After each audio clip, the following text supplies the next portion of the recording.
Hey everybody, Randy Walker here, and have to have some immediate commentary on the shock announcement of Roger Federer's retirement, and certainly a ground-shaking announcement in not only tennis but in sports, as Roger is one of the most influential, important figures in the history of tennis.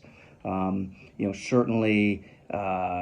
With the Grand Slam race between himself and Rafael Nadal and Novak Djokovic, he's not the all-time leader in Grand Slam tournament victories for men. But you could argue that Roger was probably the most important of the three, since he was the one who initially passed Pete Sampras and kind of started this Grand Slam arms race. But is there a more popular tennis player ever in the world and more respected athlete tennis player in the world than Roger Federer? I would argue probably not. I think there was a poll years ago that listed the most respected and admired people in the world, and Roger Federer finished second in that poll, and it was only behind Nelson Mandela.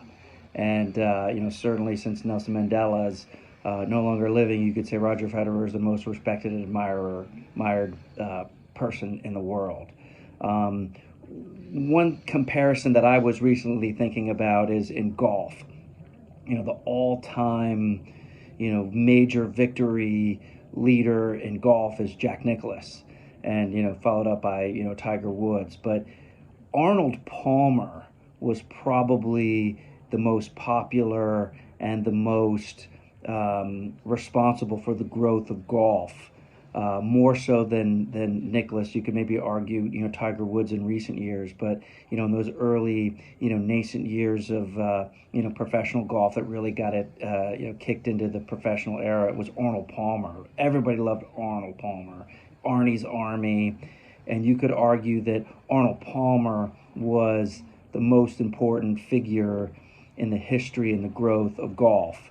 And I think in this modern era of tennis, you could say that Roger Federer is the Arnold Palmer of tennis. He's not the greatest, doesn't have the most victories, singles victories or Grand Slam victories and so forth. But just as far as popularity and growth of the game, you could argue that Roger Federer fits that bill. So on this day of his retirement, we're tipping our hat to Roger.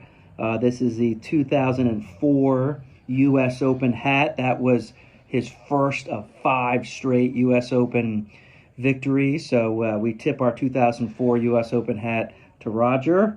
And if you want to have a career retrospective of Roger, pick up the book, The Days of Roger Federer by Randy Walker, which is a book I wrote about him in my On This Day in Tennis History style, where every day of the year I have a Roger Federer anecdote or story or anniversary of a great match, etc. So it's a really fun page-a-day book to relive all the fun stuff and all the amazing stories and victories that Roger Federer has had in his career. So once again, we tip our 2004 U.S. Open hat to Roger Federer and wish him all the best in his retirement. He'll certainly stay very busy with tennis.